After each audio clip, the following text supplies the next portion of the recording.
Hello everybody, welcome back. I am headed to Harbor Freight in the new Kona. The Kona. Just gave it a good rinsing yesterday after our long drive from Dallas. I have up here the Android Auto, so I have it set to where I want to go. I want to go to Harbor Freight, of course. There we go, and it's set. Okay, there we go. Turn right, then turn left. All right, so I actually have it plugged in to the USB port. Turn left onto Sienna Springs Boulevard. I have it plugged into the USB port because I'm having issues with the Bluetooth. It doesn't always do this, but sometimes the Bluetooth drops or the map drops off from the screen. The voice is still there. The voice will tell you turn left, turn right. And the problem is when you're hooked up to the Bluetooth, you can't access the map on your phone. So I'm looking at my phone. It won't let me open the map on the phone. And so what I've decided to do was just plug the USB. There's a... Use the right lane to turn right onto Sienna Ranch Road. Sorry, let me turn the volume down here so it doesn't disturb me. So what I did was there's a port that goes directly access to the screen to the car. So if you plug in your USB into... Use the right lane to turn right onto Sienna Ranch Road. Oh, it's still, even the volume's down. It's still saying you can still hear it. Okay. So even with the volume down, let me see. The radio media off. All right. I don't know if that makes a difference, but even with the when I have it plugged in, I noticed that it doesn't drop. It's actually connected, wired. So I think that's a better connection. Anyways, I guess we'll just have to deal with it. I like the volume to be down. Now, if I change the volume on the phone, I wonder if that changes the volume. I'm not going to do anything. I'm just going to leave it.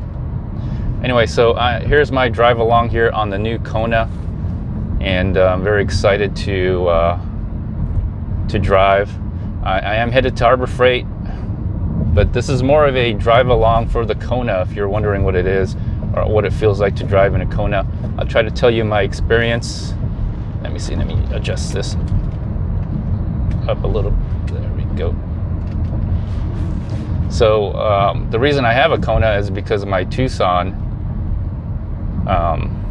had some issues driving to San Antonio. One of the pistons blew out from the engine, causing an oil leak, obviously, and the oil leak caught on fire onto one of my front right axle. And so anyway, that car is non-drivable. Had to salvage it, and in a desperate situation, it was cheaper to buy a new car than it was to buy a used car. So we just bought a new car. That was the better value at that time, because we're in a car shortage, because we're in a computer chip shortage, which the car manufacturers use to build their cars, and other part shortage. So getting a car right now is very difficult. So hence, that's why we got the Kona. Let me see, I think it was $27,950, I think. Tax, title, license, and all the other fees. And that's what we had to pay for. We paid MSRP, I think it was like $24,650. Highway 6 North. So it was $24,650. MSRP, they would not negotiate. No one at the time, no one's negotiating off of MSRP, because the used market is actually just as much as a new car or even more. That's how ridiculous things are. Anyways, I got it on, I should probably turn down the AC a little bit. If I have it set up where it's auto engine off, so when you're at a stop like this, the engine should turn off. It's not, because I also notice, and I think it's a good thing, if you have the air conditioning on, the engine has to run to make it work. So So it won't auto shut off, or if it does auto shut off, what it does is it'll start, the car will shut off and then start again, even though you have your foot on the brake and you haven't moved. So I'm going to adjust, I'll be adjusting the air conditioning here. So I'll give you an example. So it's on auto shut off now, and it does save on gas.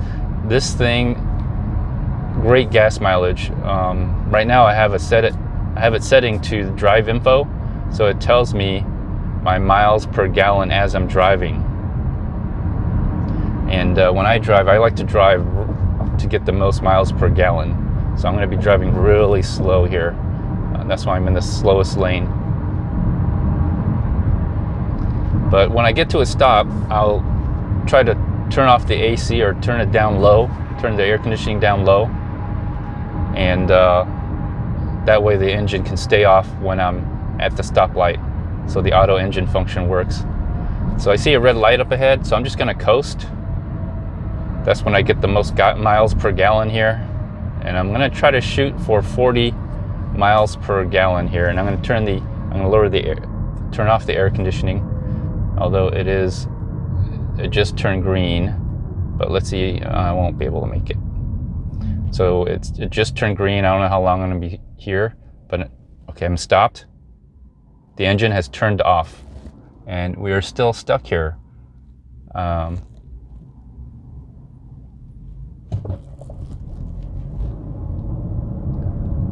don't know what this car was doing, but okay. This Audi behind me was trying to go through everybody anyways. So I'm going to turn the AC back on because it is hot out here today. Although summer is pretty much over, it's getting cooler. Instead of the upper 90s, we're getting into the lower 90s. And this is, I kind of stay out here on the slow lane, and I follow the crowd. That's how I drive. Again, I'm driving to get the most miles per gallon, and my wife left me with a quarter tank of gas. My wife drives aggressively, so I drive very conservatively for the miles per gallon. So there you go. So the map is working. I like this feature, Android Auto or Apple Auto. But again, this car is wireless, Bluetooth enabled with the touchscreen. But what I found was that sometimes, not all the times, but it sucks when it happens, the screen will drop off, it'll turn black, but it's still connected to Android Auto or Apple Auto. It's happened to my wife too. We just went on a road trip to Dallas, and that's when it happened for the first time. So the engine just shut off. I got the AC off, but it will, if you have the AC on high, I did notice that it will shut off and then it'll restart to maintain that air conditioning, which is good. It's better than having the AC shut off when the engine shut off. So yeah, I do need that air conditioning. So I do like that function. So the engine shut off, AC shut off, and I'm starting to get warm. I'm already at 21.7 miles per gallon. Okay. So once the car, this is another feature. Oh, the car let me know that the front car is pulling away. It has a lot of safety features. It has driving lane assist. There's a lane assist warning and lane assist that actually will assist you. The car has a lot of safety features. I've disabled them for the most part because I don't like the car to do stuff that I'm not doing.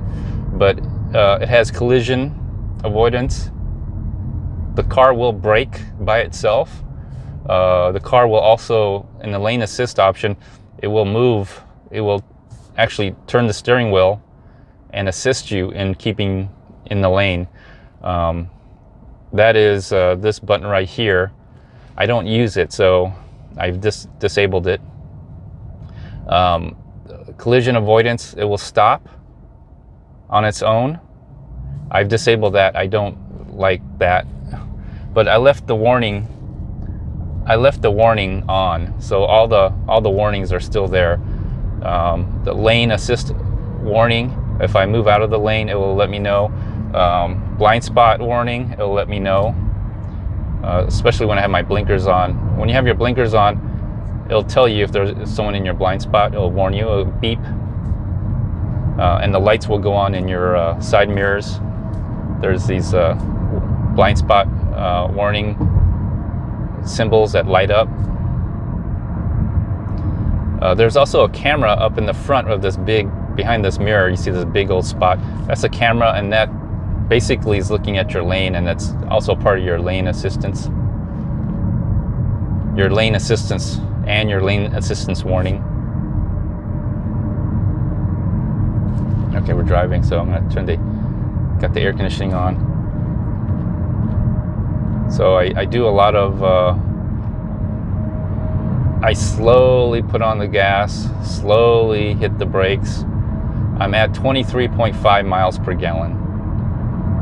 I'm hoping to get above 35 miles per gallon, maybe even the 40 miles per gallon range. But you gotta drive super slow. Try to be in the slow lane, because cars will get angry at you, they'll flash their lights, they'll honk at you. So stay in your slow lane if you're gonna drive like me. Otherwise, it doesn't really matter. Now, when you start the car, it's always on smart mode. And that's a combination of normal or eco and sport. So, but anyways, it just automatically defaults to smart mode, which is, I think, you should probably just leave it there. There is a knob here. There is a knob for the drive mode that you can change. But other than sport mode, I don't know why you would change it to normal. Just leave it on smart. Smart is a combination of sport and normal. So when you punch it on the gas, it will give you that torque that you need. But I don't drive like that, so it's pretty much on normal right now.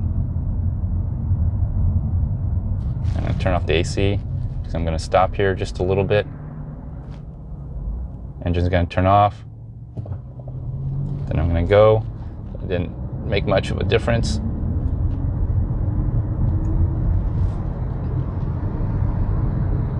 I should have just coasted. Anyways. So I'm headed to Harbor Freight, so it's almost there. Not much longer. So please like, share this video. Leave a comment. What do you think about these new cars? I like them a lot. I think they're getting smarter. I don't like the whole controlling the brake and the steering wheel that much. Unless it's a full autonomous car, I just don't like it. So I like to be in control. I don't want any weird feeling in the car. All right, Harbor Freight. I only made it to 27 miles per gallon for that short trip, but anyways.